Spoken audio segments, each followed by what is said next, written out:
Bismillahirrahmanirrahim. Assalamualaikum warahmatullahi ta'ala wabarakatuh. Alhamdulillah, nahmaduhu wa nasta'inuhu wa nastahdihi wa nastaghfiruh wa na'udzu billahi min syururi anfusina wa min sayyiati a'malina. May yahdihillahu fala mudilla lahu wa may yudlil fala hadiya lahu. Asyhadu an la ilaha illallah wahdahu la syarika lah wa asyhadu anna sayyidana Muhammadan abduhu wa rasuluh. Allahumma salli wa sallim wa barik ala sayyidil mursalin imamil muttaqin wa ala alihi wa ashabihi ajma'in wa tabi'in wa tabi'it tabi'in wa man istanna bisunnatihi ila yaumiddin, amma ba'd. Rabbi shrah li sadri wa yassir li amri wahlul 'uqdatam min lisani yafqahu qawli. Alhamdulillah, pertama-tamanya kita merafakkan setinggi-tinggi kesyukuran kita ke hadrat Ilahi. Dengan izin dan limpahan kurniaannya, kita masih lagi diberikan bimbingan petunjuk oleh Allah Subhanahu wa taala. Mudah-mudahan Allah taala terus pelihara kita daripada perkara-perkara yang tak elok, serta menghindari diri kita semua dari wabak yang sedang melanda sekarang ini, yang sudah setahun lebih ataupun 2 tahun lah, sejak daripada Disember 2019 sehinggalah ke saat ini. Baik, InsyaAllah tuan-tuan sedang jemaah yang dirahmati oleh Allah Subhanahu wa ta'ala, semalam kita baru sahaja selesai ihtifal sambutan berkenaan dengan Maulid Nabi sallallahu alaihi wasallam, yang mana dipilih tarikh 12 Rabiul Awal, kelahiran junjungan mulia baginda sallallahu alaihi wasallam.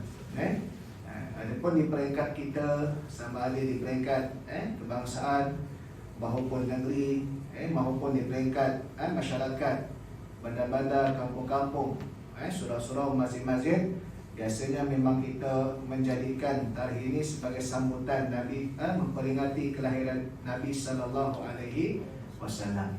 Cuma sudah 2 tahun kita sambut, tidak semeriah yang dululah dari sudut ihtifalnya tersebut, tetapi dari konteks ceramah online ataupun apa sahaja selawatnya tetap kita laksanakan.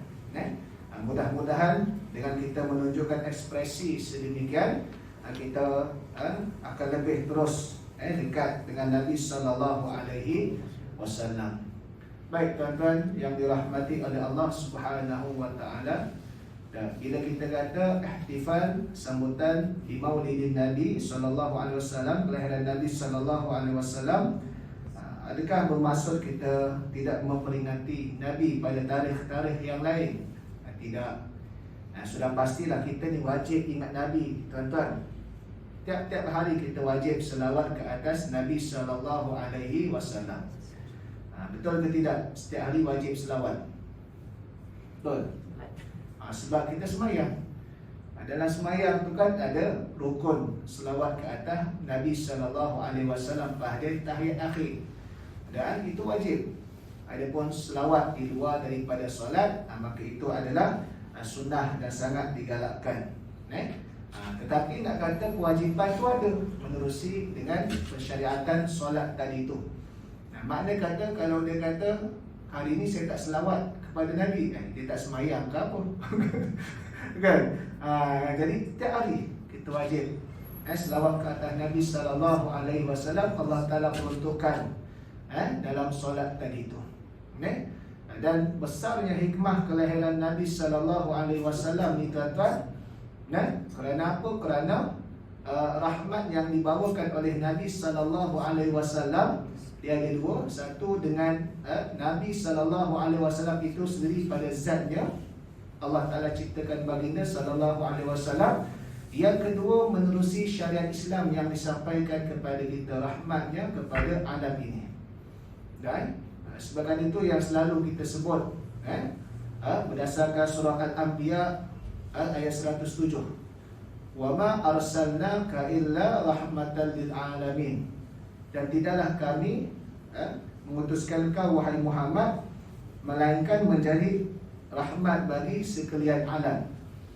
Kan sehingga kita pun nak membawa pendekatan, ada yang nak membawa pendekatan rahmatan lil alamin, rahmat bagi sekalian alam.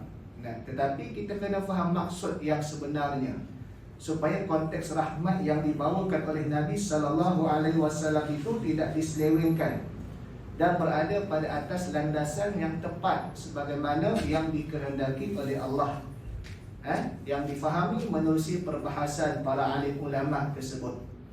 Ditanya kepada Ibnu Abbas, apakah maksud rahmatan lil alamin yang dibangkitkan Nabi SAW itu? Ibnu Abbas menyatakan, annallah arsala nabiyahu Muhammadan sallallahu alaihi wasallam rahmatan li jami'il alam. Sesungguhnya Allah Subhanahu wa taala telah mengutuskan nabinya Muhammad sallallahu alaihi wasallam menjadi rahmat bagi sekalian alam. Mukminuhum wa kafiruhum, sama ada bagi orang mukmin kalangan mereka ataupun orang kafir kalangan mereka. Sebab kita tahu umat Nabi SAW ni paling ramai, kerana Nabi arsalnaka illa kafatan linnas wa ma arsalnaka illa kafatan linnas, ayat lain. Dibangkitkan kamu wahai Muhammad untuk sekalian manusia, berbanding dengan rasul-rasul yang terdahulu pada umat dia yang khusus. Jadi orang yang beriman kalangan manusia ni pun mendapat rahmat. Orang yang kafir kalangan manusia ini pun mendapat rahmat dengan semata-mata Nabi SAW itu pada zat kejadian dia. Dan fa amma mu'minun, adapun rahmat bagi orang mukmin kalangan mereka, fa innallaha hadahu, dan sesungguhnya Allah Subhanahu wa taala memberikannya hidayah. Wa adkhalahu bil iman, Allah taala memasukkan dengan asbab Nabi SAW itu kita mendapat keimanan. Dan wal amala bima jaa min indillah al jannah, dan dengan asbab kita pula beramal dengan apa yang diturunkan daripada Allah, kita laksanakan perintahnya, kita tinggalkan larangannya, dibalaskan ganjaran syurga. Itu rahmat bagi orang yang beriman. Rahmatlah bagi orang yang beriman. Mana lagi yang kita nak? Yang paling utama sekali redha Allah dan dimasukkan ke dalam syurga. Walaupun mungkin di dunia ini kita diuji oleh Allah dengan bentuk-bentuk ujian yang kita pun rasa macam susah dan sebagainya. Masing-masing ada ujian. Dan ini rahmat Allah kepada orang beriman, kena jelas. Wa amma kafiruh, adapun orang kafir kalangan mereka, dufi'a bihi anhu ajilul bala, ditangguhkan dengan rahmat Nabi SAW itu daripadanya akan azab yang disegerakan. Alladhi yunzalu, yang mana diturunkan kepada al-umam al-mukadzibah rusulaha qablaha, yang diturunkan, yang dikenakan umat terdahulu yang telah mendustakan rasul-rasul mereka sebelum daripada ini. Itu rahmat bagi orang kafir kalangan manusia ni. Dengan asbab Nabi SAW itu, Allah Ta'ala tak turunkan azab sekaligus. Kalau umat terdahulu habis, Allah Ta'ala hancurkan. Bila sampai masa apabila mereka ekstrim melampaui batas, Allah Ta'ala habiskan. Tapi hari ini ada je lagi. Siapa? Tuan mereka tu. Berapa banyak negara Islam yang dihancurkan, yang diporak-porandakan. Afghanistan, duduk kat situ kata nak perang ekstremis, katanya pengganas konon-kononnya, keluar masa apa yang tak ada apa. Iraq berapa belas tahun diduduk, tak ada apa pun. Habis orang Islam dekat negara-negara Islam, negara-negara Islam yang jadi proksi peperangan, senjata-senjata senjata yang dibekalkan oleh negara-negara besar, Syria sebagainya. Habis diorang. Berapa banyak, berapa puluh ribu yang mati. Ini kerja siapa? Palestin, Israel yang hantar mereka 8 tahun. Tak tahu kita buat kutub Nazilah. Tak ada pula turun tayuran ababil sebagaimana Abraha, habis terus. Allah Ta'ala biarkan dulu, ditangguhkan. Nabi minta Allah Ta'ala tangguhkan untuk manusia yang umat itu pada dunia ni. Kalau tengok yang lepas, apa yang berlaku? Kaum Nabi Nuh ditenggelamkan oleh Allah. Habis. Kaum Nabi Musa, yang mana Fir'aun, ditenggelamkan oleh Allah. Habis dengan bala tentera dia bila kejar Fir'aun sehingga ke tengah Laut Merah yang dibelah. Mukjizat diberikan kepada Nabi Musa. Kaum Nabi Lut, kan, hubungan seksual sejenis. Dan hari ini jangan kata hubungan seksual sejenis, tukar jantina pun ada. Siap boleh lari ke Thailand, pergi Australia pula pasal tu. Itu individu lah. Tapi kelompok yang macam tu, LGBT, orang kata ni bukan satu negara, dan seluruh dunia ada. Kan? Kalau kita buat benda tu kat Facebook sebagainya, kena ban kita. Kan? Sebab dia termasuk dalam penilaian barat, hak asasi manusia pada penilaian barat, kehendak mereka.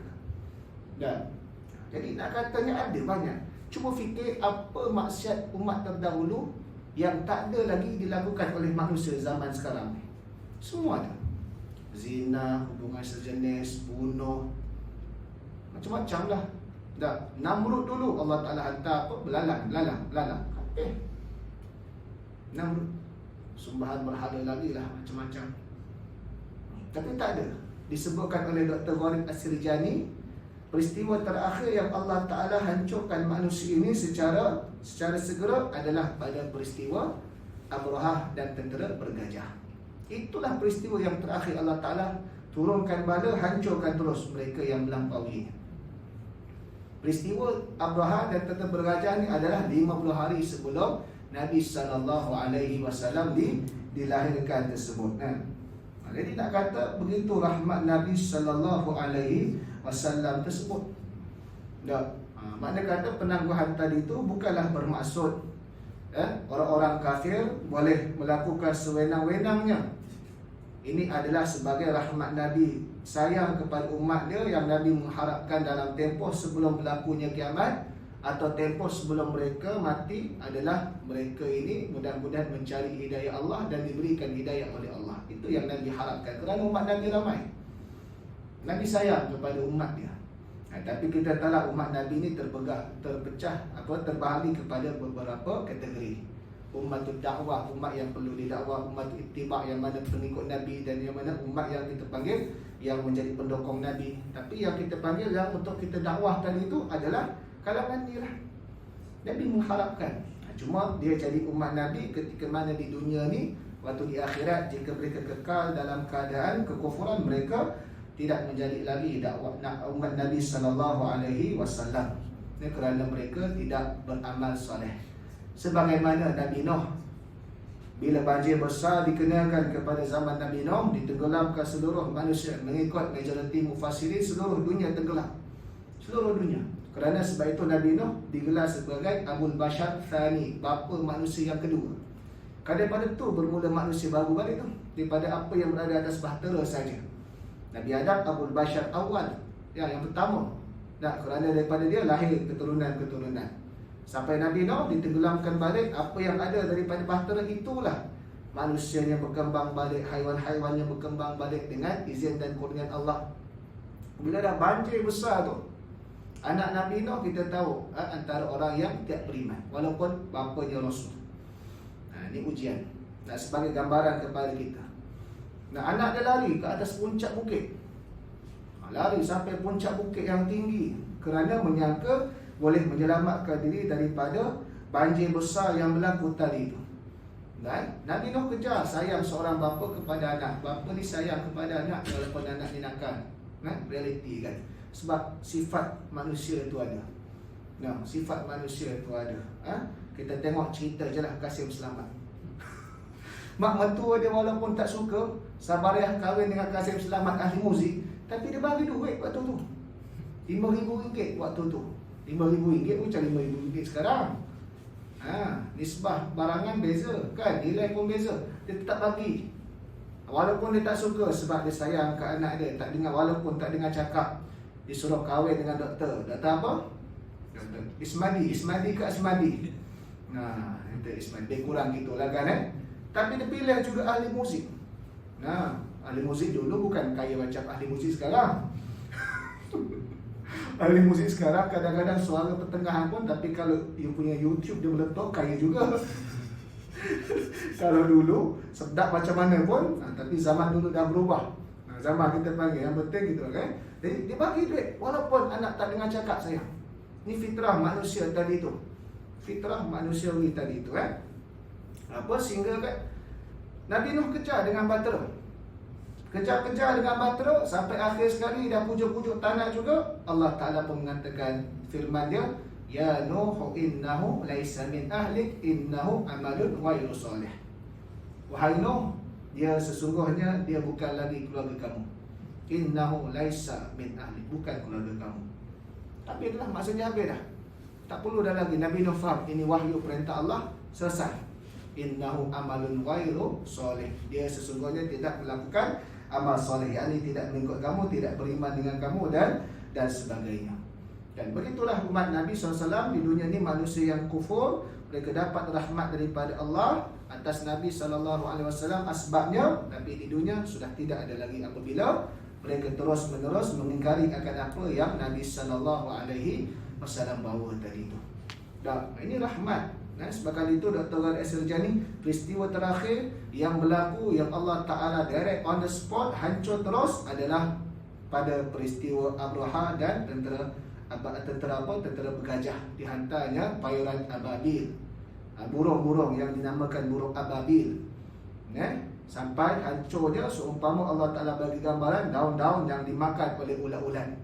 Lepas tu tak ada. Lepas Nabi SAW bangkit, walaupun ada yang ni, Allah Ta'ala bagi ujian-ujian untuk kita panggil tanda-tanda supaya mereka kembali. Adanya banjir, adanya puting beliung, adanya gempa bumi, adanya mungkin serangga, adanya mungkin wabak contoh sekarang ni. Macam-macam lagi lah. Sebelum daripada pandemik ada juga penyakit-penyakit yang lain. Bagi mereka yang berzina, bagi mereka yang hubungan seksual, adanya HIV. Bagi mereka yang apa sebagai dulu apa suka sangat bela anjing pula, bela khinzir, JE kan, habis lepas tu dibunuh juga, tak insaf pula. Macam-macam lah. Nah, ada yang suka buat kotoran pada alam sekitar sehingga tersekat dan apa sebagainya, berlaku pencemaran. Dah gitu. Jadi Allah Ta'ala bagi peringatan. Nak hancurkan terus? Tidak. Allah Ta'ala tahan. Allah Ta'ala punya kemurkaan tadi itu dilebihkan rahmat ke atas manusia ini asbab Nabi SAW tersebut. Itu. Yang keduanya ulama kata antara rahmat Nabi SAW itu adalah dengan maksud. Bayangkan tuan-tuan, Nabi SAW berapa belas peperangan yang Nabi SAW sertai. Berapa belas peperangan. Yang perang tak berlaku zaman Mekah 13 tahun tak berlaku perang dan Allah Ta'ala suruh Nabi sabar. Allah Ta'ala tarbiah sahabat supaya jangan kamu nak berperang sebagaimana kaum jahiliah, berperang kerana semangat asabiah, berperang kerana dendam. Bukan waktu kat Mekah ni tak ramai orang, tak. Kalau tak ramai orang pun malaikat akan tolong. Yang kedua, kat Mekah ni walaupun tak ramai orang, pahlawan dah ada. Sayyidina Umar dah ada kat Mekah. Hamzah Abdul Muttalib yang tampak Abu Jahal pun ada kat Mekah. Hamzah Abdul Muttalib dia tanpa Abu Jahal. Cerita dia ni dalam kitab Interaksi Rasulullah dengan non-Muslim oleh Dr. Ghadir As-Sirjani juga. Dia buat cerita Nabi Muhammad tengah dakwah, Hamzah Abdul Muttalib dia tak kisah. Dia jenis tak kisah sebab dia bapa saudara yang sama umur, rakan susuan, dan dia juga adalah hubungan talian susuan dengan Nabi SAW. Tak silap menerusi ibu susuan Thuwaibah. Kan Nabi ada 3 kali susuan. Pertama dengan ibu Nabi sendiri beberapa hari, kemudian Thuwaibah beberapa hari, kemudian yang melengkapkan 2 tahun sampai 2 tahun adalah Halimatus Sa'diyah. Dia menerusi Thuwaibah. Hamzah Abdul Muttalib ni. Dia tak kisah apa Nabi nak dakwah ke, dia tak kisah. Dia tak kisah, dia okey je. Dia sifat dia suka pergi buru. Tapi Abu Jahal ni kita tahu sifat melampau. Dia letak najis depan pintu Nabi. Sampai Fatimah Zahra melihat dalam keadaan waktu tu remaja lagi sedih apa ayahnya diperlakukan sedemikian rupa. Sampai berita kepada Hamzah Abdul Muttalib, dia tampar, dia cekik ni baju dan dia tampar Abu Jahal. Abu Jahal dia tampar tuan-tuan. Kita ni kalau ada Abang Long, kita tampar Abang Long. 2,000 datang rumah kita. Kalau Abang Long seseorang, kita tahan lagi fight one by one kan. Paling tidak dia pun ada lebam, cuma kita lah parah. Ada juga dah puas hati kan. Tapi kalau kita dah tampar dia hantar 2,000 tentera, kita pun tak ada pasal aku nak tampar dia kan. Dan jadi lepas dia tampar tu, dia mengucap kalimah syahadat depan Abu Jahal. Sekarang kamu nak buat apa? Hamzah Abdul Muttalib tu, Hamzah Abdul Muttalib nak kata kat Mekah ni dah ada dah pahlawan-pahlawan, cuma Allah Ta'ala tak kasih lagi kerana Allah Ta'ala nak tarbiyah para sahabat supaya jangan berperang waktu jahiliah kerana semangat, kerana perkauman, kerana dendam. Bukan, perang dalam Islam bukan sebab itu.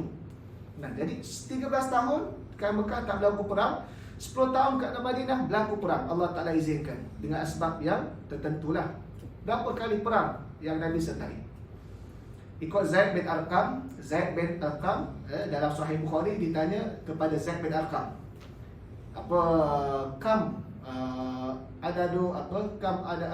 ghazan Nabi sallallahu alaihi wasallam, berapa banyak yang Nabi sallallahu alaihi wasallam sertai perang? Zaid bin Arqam kata apa? 19. Berapa? 19 lah kan? Bahasa Arab 19 lah. Ditanya kepada Zaid bin Arqam, kam ghazauta ma'an Nabi, kamu berperang bersama Nabi berapa kali? 17. Sebab Zaid bin Arqam ni yang sahabat muda. Sahabat-sahabat muda ni ada antaranya pada peperangan awal dia tak dapat join. Sebab Nabi tak kasih juga bila muda sangat. Nabi pun ada timbang tara, walaupun semangat jihad tu ada, Nabi timbang tara.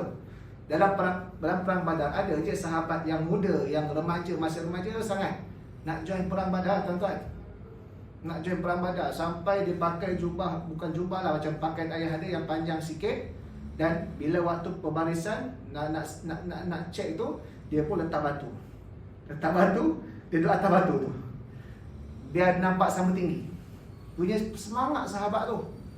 Tapi dia kata nanti tak dapat lah. Tapi Uhud dapat. Sebab Uhud setahun lepas tu Nabi sudah tengok dia sudah layak, dari sudut kita panggil, yang lain Nabi benarkan.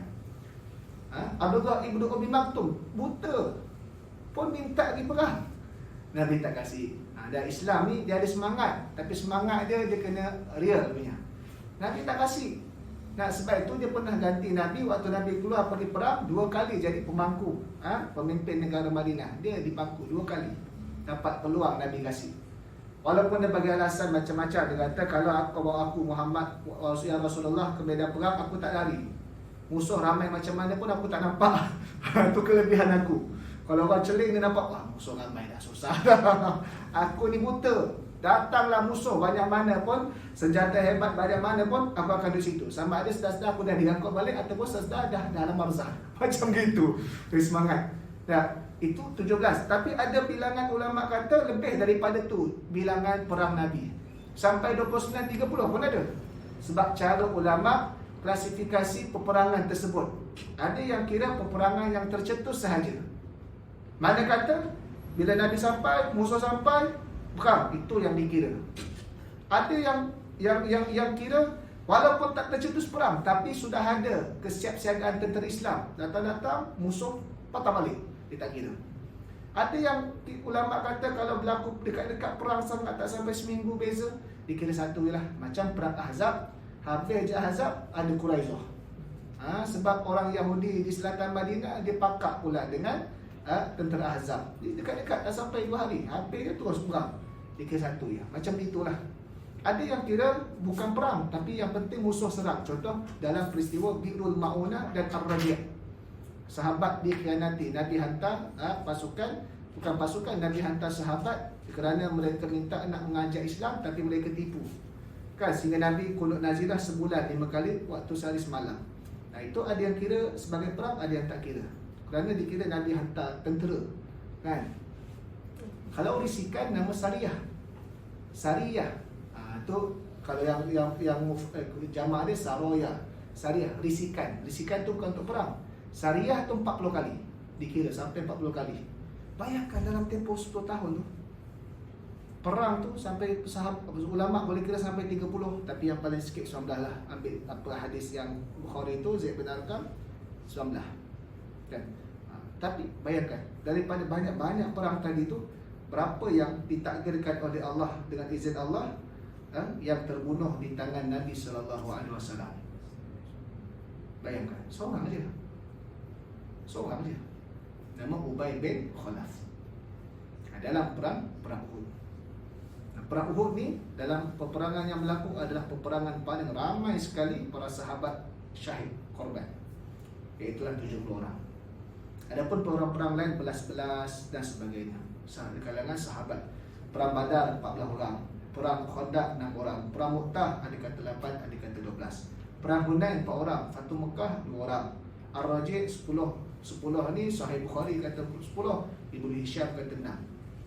Dan sikit-sikit. Perang Uhud paling banyak 70. Sehingga antara yang menyayatkan hati, bapa saudara Nabi pun syahid. Keseluruhan para sahabat yang syahid disebutkan oleh ulama ada perbezaan. Biasa berakal ni ada perbezaan cara kira lah. Tapi yang paling kita panggil yang kuat kata 239 sahabat yang syahid sepanjang peperangan di zaman Nabi sallallahu alaihi wasallam. Musuh lebih sikit lah, 239 yang syahid Allah Ta'ala pilih kalangan mereka tadi tu. Bayangkan, ni banyak katanya yang terbunuh tu daripada orang kafir di tangan Nabi sallallahu alaihi wasallam adalah seorang saja, nama Ubay bin Khalaf. Apa yang nak dikaitkan dengan rahmat Nabi sallallahu alaihi wasallam? Walaupun berlaku banyak peperangan di zaman Nabi sallallahu alaihi wasallam dan Nabi sertai, tapi Allah Ta'ala takdirkan hanyalah seorang saja yang terbunuh. Kenapa? Kerana dalam Sahih Bukhari, Ibnu Abbas riwayatkan, ishtadda ghadaballahu ala man qatala nabiyyuhu. Ishtadda bersangatan, ghadaballah kemurkaan Allah. Allah sangat marah. Marah tu satu, dia sangat marah. Kita pun tahu kalau kita marah, tindakan kita macam mana ni? Kita pukul gini ya. Kalau kita marah lah, kita pukul. Tapi kalau kita sangat marah, maksudnya teruk dia kena teruk. Bersangatan marah Allah ni, Allah Ta'ala takdirkan seorang je yang terkena. Di kalangan ramai-ramai yang Allah Ta'ala marah, kalangan orang yang musuhi Nabi. Nah itu dia. Itu dia kita panggil seorang, bayangkan seorang je. Dan rahmat Nabi SAW kita tahu, walaupun kita panggil apa namanya, Islam tadi itu dalam keadaan kat Mekah ditindas, dikekang sampai Nabi SAW dan keluarga Nabi, kabilah Abdul Muttalib diboikot. Dalam kitab sirah, Syekh Al-Marhum Syekh Dr. Muhammad Said Al-Buti kata ada yang kata 2 tahun, ada yang kata hampir 3 tahun. Boikot ni, boikot, jual beli tak boleh, urusan niaga pun tak boleh, urusan kahwin tak boleh, bercakap pun tak boleh, minta tolong pun tak boleh. Sebab benda tu tertulis dalam kesepakatan pembesar-pembesar musyrikin Mekah ketika itu. Sehingga ada yang makan rumput-rumput nak tahan. Kita ni kalau kedai tak nak bagi kita, kita order food panda, grab food je boleh. Kan contoh. Bayangkan nak boleh sampai Islam pada kita hari ni. Tapi kita boleh tengok apabila pembukaan kota Mekah, antumul tuqala, antumul tulaqa, kamu semua dibebaskan. Bayangkan Nabi bermula di Mekah dengan secara rahsia. Beberapa orang yang kita sebutkan yang menerima Islam, kemudian zaman Mekah bila Nabi wafat, berapa orang sahabat daripada awal sampai akhir. Ada yang dah mati awal, syahid sebagainya, kan? Disebutkan oleh ulama, dia bab angka ni dia ada khilaf selalu. Lebih daripada 100,000. Ada yang sebut 114,000, yang popularnya 124,000. Tapi yang exactly benda tu bukan kita panggil tak sahih. Benda tadi tu ada perkiraan. Cuma yang pasti 100,000 lebih. 100,000 lebih kalangan sahabat keseluruhannya. Bermula dengan kita panggil kat Mekah. Sebab itulah yang disebutkan 100 individu yang paling berpengaruh di dunia ini. Nombor 1 Nabi SAW. Yang tulis ni bukan orang Islam. Orang Islam mesti letak nombor Nabi 1. Itu wajib. Orang kafir, Michael Hart apa namanya, dia letak benda-benda Newton effect sebagainya, apa benda-benda lah macam-macam. Nabi nombor 1. Kerana apa? Kerana kajian-kajian yang dibuat dasarkan sejarah tadi itu. Kalau kata Islam tersebar dengan peperangan, tipulah. Dalam belas yang Nabi sertai itu, seorang je mati tangan Nabi. Tu Amerika bom Nagasaki, Hiroshima tu berapa puluh sampai berapa keturunan kena tempias. Dia punya tu radioaktif punya apa, asid apa. Sampai ni cacat-cacat. Tak dikata pula dia tu penganas. Itu besarnya rahmat Nabi SAW kepada Iran. Walaupun faktor dari sudut senjata perang tu beza, mempengaruhi. Tapi kita boleh faham Islam ni perang-perang dia pun, bila musuh minta damai tengah-tengah dalam perang, kita damai. Sebab perang bukan untuk sebarkan dakwah, ya. Perang dalam Islam bukan untuk sebarkan dakwah. Sebarkan dakwah dengan penerangan, dengan berhujah, dialog dan juga akhlak. Ini pendidikan. Perang adalah nak menghilangkan ancaman musuh yang mana mereka memulakan dulu. Bila dah hilang ancaman, nak buat perang. Dah hilang ancaman, nak buat perang. Walaupun perjanjian nampak macam berat sebelah dalam Hudaybiyah, Sulh Hudaybiyah, tapi dia untuk konteks keamanan, teruslah terima. Kerana perang sebabkan itu dalam apa era Mekah tak dilaksanakan lagi syariat perang tadi itu. Bayangkan betapa Nabi SAW punya rahmat tadi tuan-tuan. Dan jadi ada yang tanya pula, kalau begitu kenapa sambut sejak kelahiran Nabi? Sebab Nabi ni lahir-lahir bukan jadi Rasul terus. Nabi lahir-lahir bukan jadi Rasul terus. Wahyu yang pertama pada usia Nabi SAW 40 tahun. Jadi di situ tempoh yang panjang.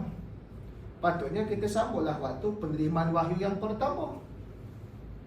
Tapi kenapa sambut pada kelahiran Nabi SAW? Jawapan dia kerana apabila seseorang itu telah dipilih oleh Allah sebagai Rasulnya, termasuklah yang terakhir yang paling dimuliakan, iaitulah Nabi SAW. Bila dia lahir, dia tak sama macam manusia yang biasa. Dia manusia pada fitrah manusia yang kebiasaan dia makan, minum, berjalan, penat, ngantuk, apa sebagainya. Tetapi dia telah dijaga oleh Allah dari sudut sebelum sampai waktu dia dapat wahyu pertama. Dan wahyu yang pertama, dia tidak ada perbuatan jahiliah dalam diri dia. Mana-mana Rasul yang telah ditentukan oleh Allah sejak daripada Lauh Mahfuz.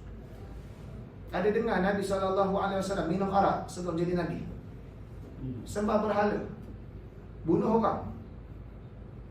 Tapi kalau manusia biasa, sekalipun dia adalah generasi terbaik, iaitu sahabat, generasi terbaik sahabat, dan juga manusia biasa yang diangkat makam kedudukan dia kerana dia itu wali Allah dan ada karamah, sebelum dapat hidayah, sebelum dibuka pintu hati Nabi, sebelum pintu hati mereka, mereka juga terdedah kepada perbuatan jahiliah. Sayyidina Umar jahiliah sebelum Islam. Khalid bin Al-Walid, dia yang penyebab kepada kalahnya Islam dalam Uhud tu, pakar strategi.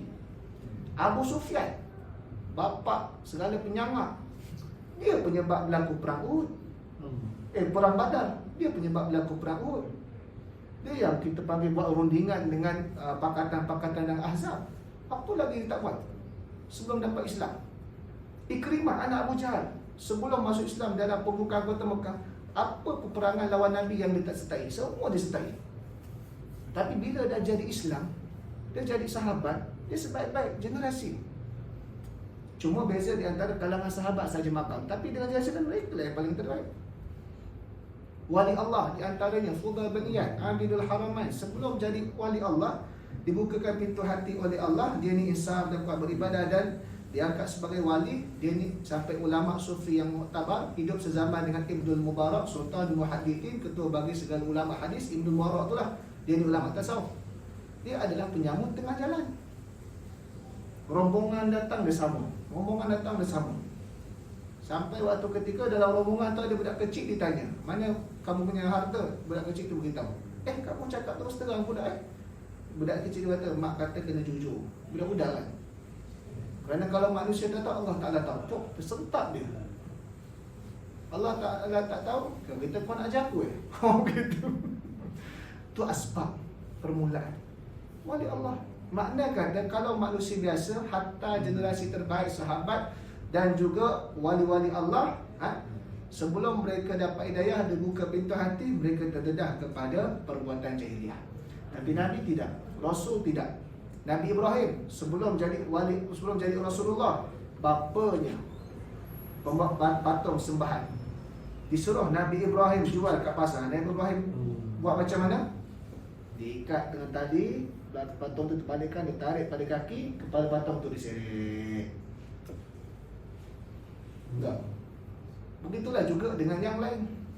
Begitulah dengan rasul-rasul yang lain. Tak ada. Sebagian itu bermula dengan kelahiran. Sebagian itu ada Dr. Sarjani kata apa? Bermula lahir itu peraturan alami. Khusus untuk Nabi SAW, umat dia, peraturan alam dah berubah. Allah Ta'ala tak timpakan azab yang menghancurkan manusia yang melampaui sekaligus. Begitulah besarnya rahmat Nabi SAW tersebut tadi, tuan-tuan. Dan kita kena ingatlah bahawasanya pengorbanan Nabi sampai berperang sehingga 19 kali, ada yang kira 29 kali. Sahabat sampai syahid 239 orang sahabat. Dan keseluruhan dia, kita boleh tahu nak sampai Islam pada kita ni bukan benda yang percuma. Kita dapat alhamdulillah hari ini dalam keadaan kita panggil lahir-lahir dah Islam. Ada sahabat yang dikhianati, dibunuh dalam peristiwa Ar-Raji', kan? Sebagainya lah, kita panggil banyak lagi lah kalau kita nak soroti. Yang sama dengan Nabi kat Mekah sampai makan rumput sahaja, daun-daun kering pun ada. Kan kita hari ni alhamdulillah, bukan makan daun kering, makan macam-macam, sushi, western, Arab, kan alhamdulillah. Jadi kita kenalah mendekatkan diri kita dengan melakukan pelbagai perkara yang Nabi SAW, bukan pelbagai, kita melakukan keseluruhan yang diperintahkan oleh Allah, yang disampaikan oleh Nabi SAW tersebut. Mudah-mudahan kita tergolong dalam kalangan umat baginda yang mendapat syafaat di hari akhirat, dan kita panggil terhindar daripada mereka yang dikenakan hukuman azab oleh Allah Subhanahu wa Ta'ala. Jadi saya kira itu cukuplah untuk kita punya tazkirah bersempena dengan semalam. Sebab semalam berkenaan dengan Maulid Nabi, kita sentuh sedikit berkenaan dengan Maulid Nabi sallallahu alaihi wasallam. Jadi sekali itu saja, apa yang itu datang daripada Allah, yang silap, yang kurang itu datang daripada kelemahan saya sendiri. Aku qauli hadza astaghfirullahalazim li wa lakum. Wassalamualaikum warahmatullahi taala wabarakatuh. Dan yang terakhir sebelum kita sembahyang, saya bawa satu buku ni, Syariat Islam Relevan dan Realistik. Kalau tuan-tuan nak, nanti boleh kat motor saya nanti. Tebalah 380, cuma saya buat font besar sikit, mudah untuk pakcik-pakcik, makcik-makcik nak baca. 380 ada 30 kalau nak ambil. Kalau nak ambil dulu, mudah pun tak ada masalah. Sama canggih transfer. Okey, musulah.